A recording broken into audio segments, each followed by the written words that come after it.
Hey everyone, this is Coach Joe here with another awesome business spotlight. And I am really happy I can interview Maria Kunstadter with the Tele Dentists. She's local here in Kansas City. And I heard her story just briefly, and I kind of fell in love with how she did things and how she saw an opportunity and made something of it. But before I spoil the entire story, I just want to say, hi, Maria. How are you today? I'm great. Thanks, Joe. Thanks for having me. Absolutely. Well, first of all, I just want to thank you very much for coming on the show. I think that you could bring so much value to the people that are listening to this. Entrepreneurs from all stages of life, starters, in the middle of doing things, maybe in the middle of doing things and saying, what the heck did I get myself into? Right. A lot of entrepreneurs do that. There's even well-seasoned entrepreneurs that watch what we do. And it's just good to hear from an actual entrepreneur, hear what they went through and just learn from them. So before I spoil it again, like I said, from a bird's eye view, like if we just kind of lift it up about 1,000 foot off the ground, who is Maria and what do you do? And just give us a little bit of background of you personally and business wise. How about that? Boy, that could take all day, Joe. I first of all, I am a mom, a grandmother. I am a dentist, and I own a teledental company. So Mm, I apply myself diligently in all arenas, and am excited to be able to have a good balance of all of the above. Which is an entrepreneur, it's hard to keep a balance, definitely, because it's yeah. all full court press or slow. So I started the teledentist after years of practicing dentistry, and I loved being a dentist. I love my patients. I love people, and I love to talk, Joe. So you can give me this sign if I need to stop. I think we're going to be fine, but yeah. So that, that's who I am in a nutshell. I'm just a lot of everything, and love every aspect of that. Awesome.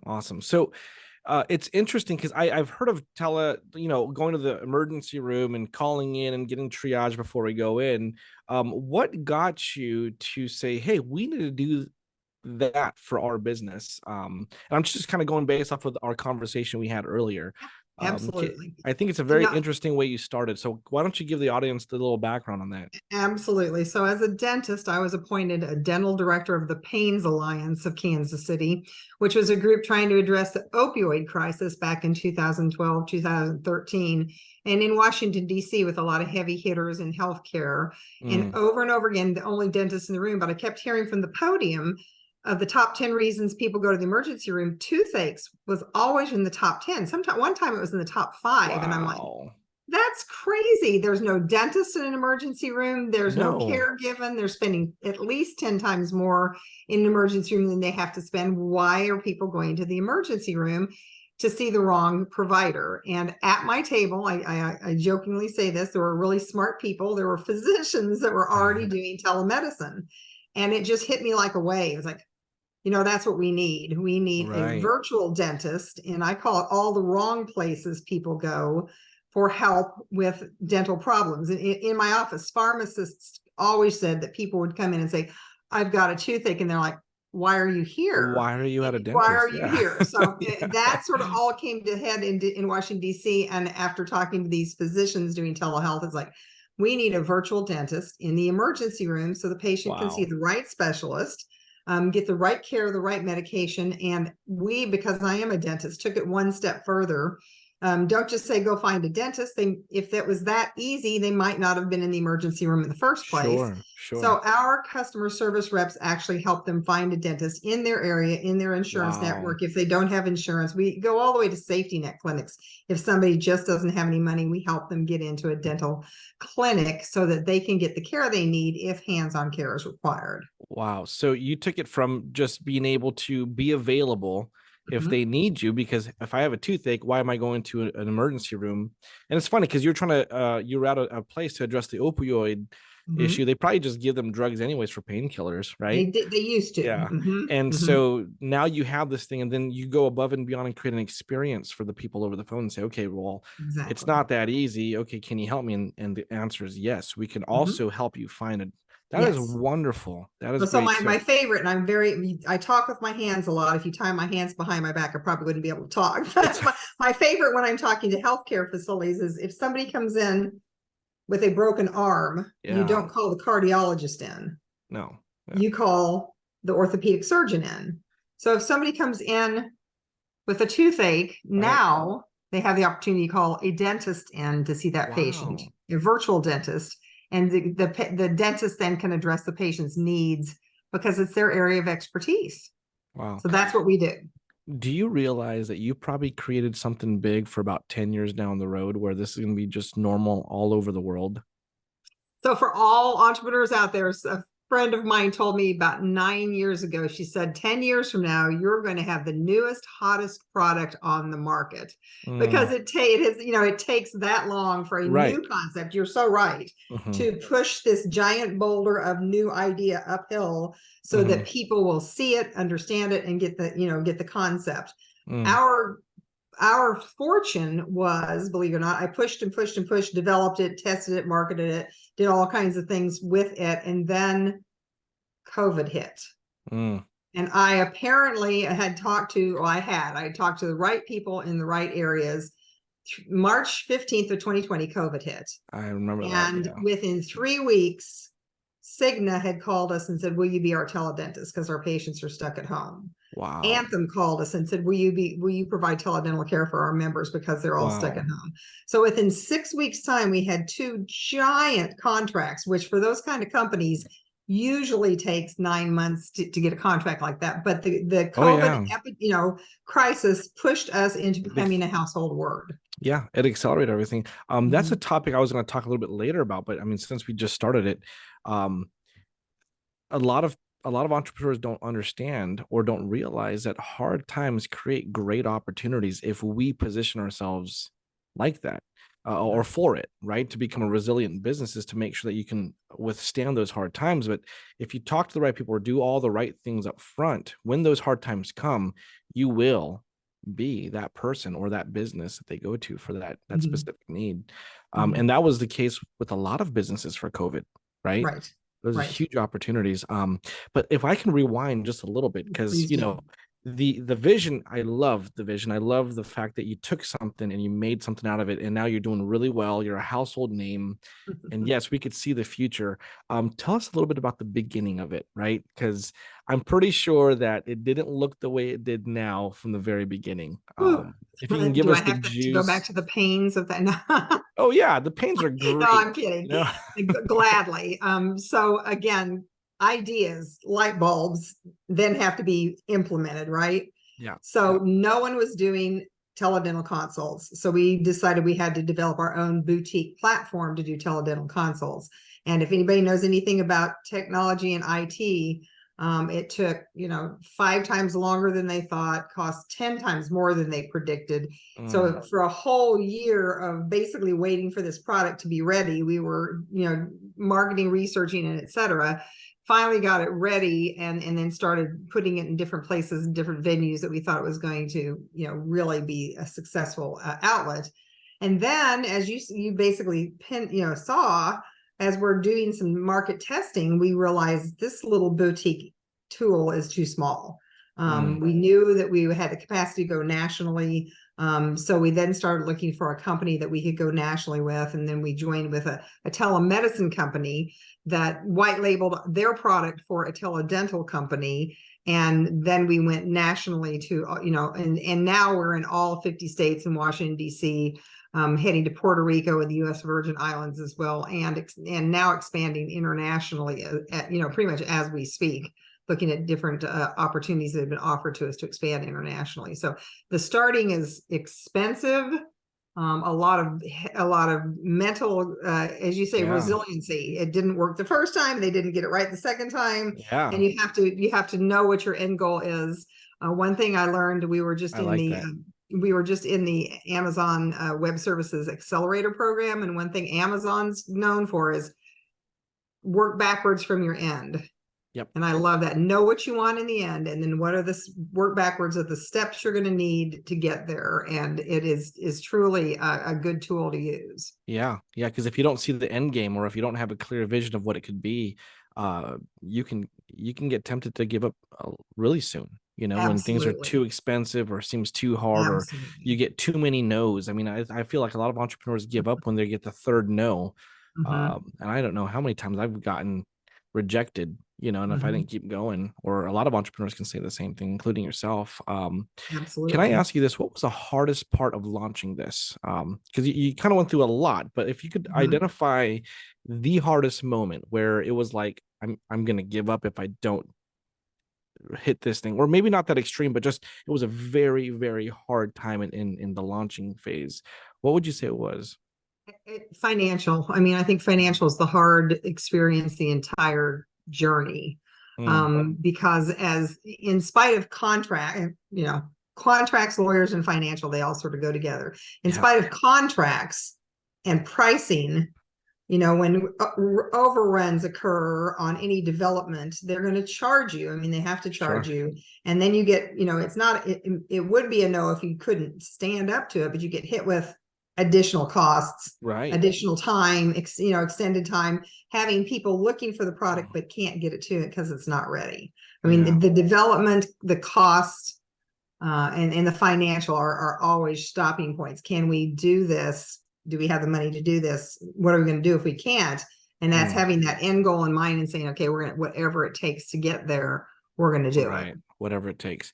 Mhm. So, for an entrepreneur listening to you right now who might Mhm. have a challenge with getting a clear picture of what he or she wants that business to look like in the end, what would you tell them? A quick word of advice as far as vision and goals and planning and taking action. Mhm. Well, passion. I mean, Yes. that's what you really have to have. I mean, if you're going to, an entrepreneur needs to be passionate Mm, about what they want to accomplish. yep. So if they're not clear about their goals and what they want, they're probably not going up the right tree, so to speak. If you're passionate about that end goal being developed and succeeding, then everything else along the way is bumps, but it's Yep. not going to stop you. So I Wow. we have I'm the CEO of the company, and the president, we call her the chief passion officer, Mm, because if you think I talk a lot about this, she's very passionate about it. And if you don't have that to hang your hat on, like when yeah. not, and the other thing I have done, Joe, since we're talking, Yeah. I've eliminated the word if out of my Oh, vocabulary. I like that. I like that a I lot. don't say if, because I'm passionate enough that When? when we get here, this is going to happen. And, Mm, again, the roadblocks, the things that are put in your way are just things you have to figure out how to get around, go over, go through, because you're yeah. passionate enough that this is going to do what you believe it's going to do, and it's going to serve Mm. the needs that you have the vision to serve. Oh yeah, absolutely. I love how you said passion. I was really hoping that you would say that word passion, because there are many things that can come up as roadblocks, and if you don't have passion to really keep your eyes on, it's really easy to just stop early. Yeah. So I love that you talked about passion. Well, where do you see the teledentist 10 years from now? Mm. Hopefully we're going to be a unicorn company. That's my goal. We just did a huge dental pitch to the dental industry and got some really fabulous opportunities laid out ahead of us. And you have seen Teledoc, Amazon Clinic. We just actually Mm, spoke to the director of Amazon Clinic. None of these companies have an oral health specialist on board yet. We yet. actually yet. So And when, my again, not guess if. it's gonna be the teledentist most likely, right? Is that We what? have time. We just talked to Amazon Clinic yesterday, and he said, I see it, Oh. I understand what you're saying. So when we can be your dentist. I mean, when we talk to all these large companies Mhm. and say, when you need an oral health specialist, because everyone now knows the integration of oral health and total health is important, and how much bad or poor oral health affects your total health. I mean, Right. that's what I'm passionate about. I am a healthcare professional. In the very onset of this, I'm passionate that people get better access to oral health care providers and can Right. improve their total health.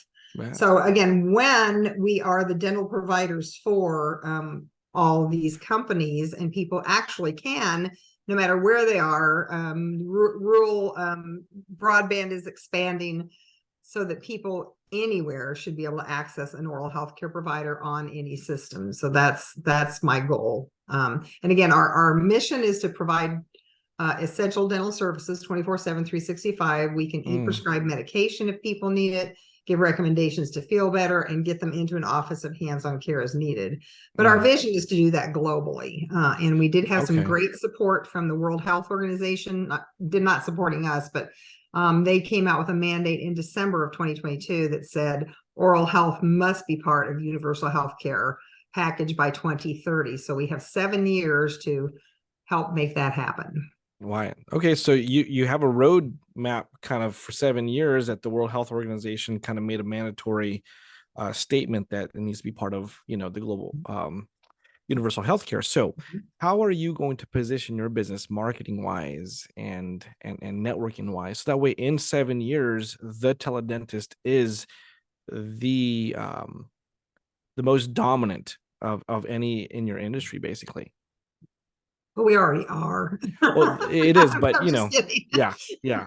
But we are. And again, when any of these lofty goals sound lofty, I said we have the tools. I mean, virtual care is the tools to be able to accomplish the goal of the World Health Organization.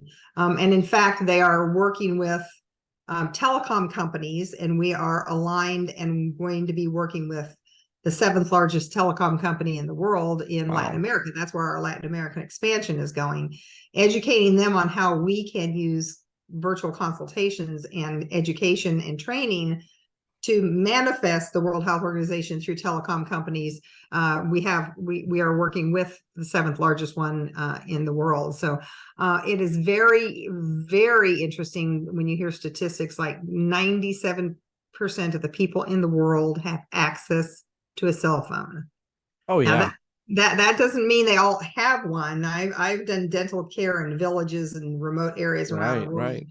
But there's one, and it's usually a woman, one person in the village that they can go to, pay her some money, use their phone, and that phone can be used to do education courses and to train her and some of her helpers on providing, community type healthcare. So that, being able to align with telecom companies is another giant goal of ours to do that. Oh, that's awesome. Yeah, I grew up in the Philippines for a little bit. So yeah, and back then it was landlines, and there was one person in the village with a landline that we always went to. Right. So now it's with cell phones, and it's really cool to see that, cell phones, even in really poor countries, it's widely available, compared to how it was 10 years ago. So that really puts you in a position to, to be able to win in those areas. So you're global, or at least going global very, very soon. How is it managing all those moving parts, people, the right people in place, the employees, the contractors, the people that are supposed to help you, vendors, get to, you talked about working with a telecommunications company. How do you and your partners manage all of that? Well, it's fun. We have been 100% virtual since we started before COVID. I mean, we were 100% virtual in 2014. We've never had a brick and mortar office ever. I mean, you're looking at my office. Actually, I show most people my cell phone. This is my office. If I have this with me, I can do my business anywhere. And we have about 300 dentists nationwide. I have only met about 2% of those people personally. Oh, wow. So it is a whole new human resources kind of world that you actually hire and talk to and manage people completely. Everything's done virtually. I just spoke to a group in the UK with a huge project we're going to undertake. And again, almost everything now is done virtually, including the signed gigantic contracts, all done virtually without the handshake. So I love the new age we have moved into. Again, in terms of starting a business, we didn't need to pay rent, insurance on the rent, water, all those things. We just continued to do all of ours from our laptop and our phone. And it's a very exciting time to be there. And be able to adapt to a whole new technology that expands healthcare, expands employment across the globe. Yeah. So what would you tell a company who's struggling with trying to accept the new trends of technology, versus what you see it being in the future, like how important technology is?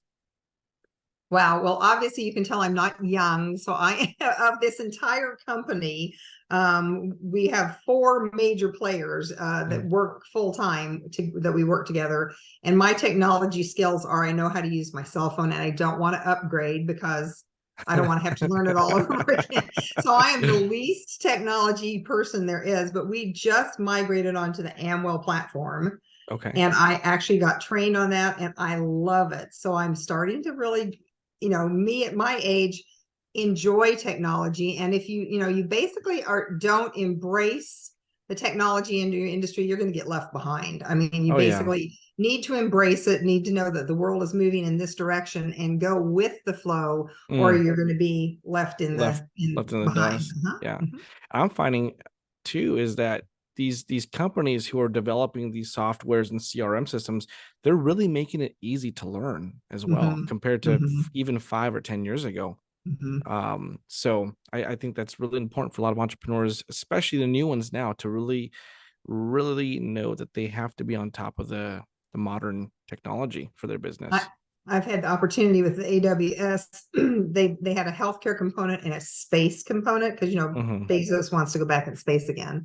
Um, so we were together for one day, and I got to listen to these space geeks, and just it really blows you away to hear things that are 20 years out Yeah. before it will ever be realized. And the director of the program, when the health and the space group were together, said, now, if you're in healthcare, just add the word in space to what you're doing now, because 20 years from now, your company will be doing your teledentistry in space. And they're Oh. doing cardiac work in space. But if you look at what all these companies in healthcare were doing, Mm. they're building production facilities up in the mid-orbital space, and all this kind of healthcare will need to be delivered up there too. It reminds me of movies I used to watch that, I remember Mm-hmm. watching a movie where if anybody was sick, they took them on a shuttle, went to space, and they had all Mm-hmm. that's really, really cool. That you Well, said, my favorite analogy to that is when you had a fortune cookie and you read it and then you add mm, it in bed to the fortune cookie. that's funny. And That's hilarious. so now you just take healthcare and add in space. And Yeah. Yeah. Yeah. if you have to Healthcare. edit that out, it's okay. But that was my favorite. No, no, no. It's okay. That's okay. We love to have fun here. We love to have fun. So awesome. Are there any marketing tricks or tips that, a starting company, and let's just say that it's not in, healthcare, but just something I found is that, entrepreneurship and business fundamentals are pretty universal. The product, the service, how Rigid. you go about Mhm. things, that's a bit different, but the Mhm. fundamentals are the same. So Mhm. I heard that you did a lot of marketing even before your service or your product was launched. Mhm. So, for a startup or even for a company now looking to scale to the next level, what are some very important marketing or branding tips that you would give them? Well, again, that's someone else's job, but she does a very good job of it. But I think it goes back to the passion. I think if you envision your product and then you start looking for the SEO, I mean that's the least expensive thing you can do, Mm, and limit your regions on that so your spend actually gets some traction. And very early on you can get a lot of feedback, traction, and I information like that. by doing SEO searches in a smaller confined region, and be able to find out what works, what words work. But again, Right. that goes back really to me to the passion of what you're doing, and a core group passionate about it can just brainstorm on words and test them out and find out what really is going to drive people to your website. Everybody needs a website. There's no Mm, doubt about that. But yep. make Yep. sure that you have some outside opinions on things that you can do to enhance the website, make it look good, and make sure those SEO words are driving people to that website, and do a really small scale on that to find out what words work. Wow. So everything I heard you saying was make sure you do what works and test and measure it so you can make it better. Yes, Ah, yes, that's awesome. absolutely, and on a small scale too. That's how you Sure. keep your money in your pocket instead of trying to do too large a scale and get too much dilution and not be Yeah. able to have the spend have value. Right. Right. And that's where I think a lot of entrepreneurs get very discouraged because everybody talks about SEO and then they Mhm. put $1,500 a month into it and they feel like they don't see any results coming out. So I like the Right. advice that you gave. That's awesome. One last question I would like to ask you. What are some of the challenges you foresee in the future with your company or with your industry? And how are you being proactive to address those early on? So that way, when it does come, you're ready for it as best as possible. Well, technology seems to be, as long as we keep up with it, moving at a good pace. I think it's the human factor at this point for Okay. all industries. It's the underemployment, people that don't want to work, even in the professions. We Mm, talked to, yeah. So even as a dentist, even in my profession, I think it's the human factor that we have to look at. You still have to have employees until we yeah. go full on robotics, but you're not going to do AI full on healthcare in this Yeah. manner. So I believe you have to find a market for recruiting employees. And in our Oh, case, we have more, we have 300 dentists that work for us. But what we've done is get the disabled and retired dentists mm, to work for us, because when you get to a certain age, you don't want to give up your skill set just right. because you don't want to be doing drilling anymore. Or in the disabled group, we have several that just have a tremor, can't work, Right. can't hold a handpiece, but can indeed and love being able to still do dentistry. So I think you have to find out Wow. what you need for your workforce and then work on that. But I think that workforce is going to be our biggest challenge on Mm, everything moving forward. Supply chain for anybody that's making a product, and even workforce on IT people. Everything's strained at this point. got it. So how will you take proactive measures to address that head on when those challenges become bigger? Because I believe you're right. I hear it all over, not just in your industry, but every industry. It's the human factor, the Mhm. employment factor, the people that don't want to work or don't want to work as much, or there's a culture issue now with the younger generation versus the older generation. So Mhm. how will you address that? How have you been planning for that? Well, it's often said that smart people steal other people's ideas. They don't develop their own. So I, I did have the opportunity to meet a company that's using students in healthcare that need on the Yeah. job training. Mm, And I thought, you know what, that we are going to target now in dentistry, there are people that go to specialists like a hmm. orthodontist, everybody knows that, or a periodontist or endodontist. So they have additional training they have to do. So they really are still students, and Mm, they still need to earn a living. So one of my goals is to actually, now that you get into the postdoctorate marketing realm and say work, while you're studying. We joke that we can sit with our pajama bottoms on and our slippers, but as long as you have a shirt on, that you're okay. But I'm not going to that tell is you what one. I'm wearing below my shirt. Right, So exactly. yeah. But one of my goals coming up soon is to be able to target that still young, enthusiastic, and still needs money market Yeah. and get them Yeah. on board to work with us. Uh-huh. Yeah. I've heard before that the new generation, and I'm an old millennial, like I'm right at Mhm. the beginning of that. So I kind of know what the Gen X's and getting into the new technology. But one thing that resonated with me when I heard my coach talk about it when I was, I had other businesses, was she's like, the new generation want passion. They want something to work for. They want something that they feel Yes. like is bigger than themselves. Whereas people in my generation and older, we were just yes people. Do this. Okay. Do this. Okay. Because we were thinking about, hey, let's get 25 years, and then we're going to retire with the pension and watch. That's what we were told. And Exactly. nowadays, with information just being available, you know, these newer generations, they're passionate about a lot of things, and Mhm. sometimes they're confused about it, or sometimes they're not. But if you can create an environment that really helps them address that passion and makes them feel good about what they're doing. So when you said you really have to market even to hire people, that Mhm. makes a lot of sense. Mhm. A lot of times you market to get the right clients, the ideal Mhm. client or the ideal lead, but you also have to market your business to be attractive to people. And if we do that Absolutely. right, you're going to get the right people wanting to work for you. Yeah, you Mhm. might deal with some character issues, you might deal with that, but who doesn't? Even 20, 30, 40 years ago, we dealt with characteristic issues. But Sure. I like how you said that Our asset is our people. If yeah. they, and again, we have all these professionals that all are unique in their own way, as you said. But Mm, there are, if they do their job, then our product just continues to get better and better all the time. Awesome. So I love how you're being proactive about that and getting the younger generation and molding them Mhm. and teaching them that skill. And, we have something to be able to give them when it comes to that. Mhm. So, Mhm. well, is there anything in closing that you want to just, reach out and say to our viewers? I said, like, there's a lot of entrepreneurs watching, people even thinking about becoming entrepreneurs. Is there anything that you would want to leave this podcast saying? Yeah, well, I think you are so right. I think it's the passion that of course, I'm a very passionate person, but I've talked to a lot of people just in what I'm doing that they found a niche in the marketplace, but they have no passion for it. Yeah. I mean, I can, and in fact, it was a Harvard Business School. I can make money because there's a need in the marketplace. And you could just hear the flat affect of his goal. I mean, and Right. so I think that is what you're speaking to.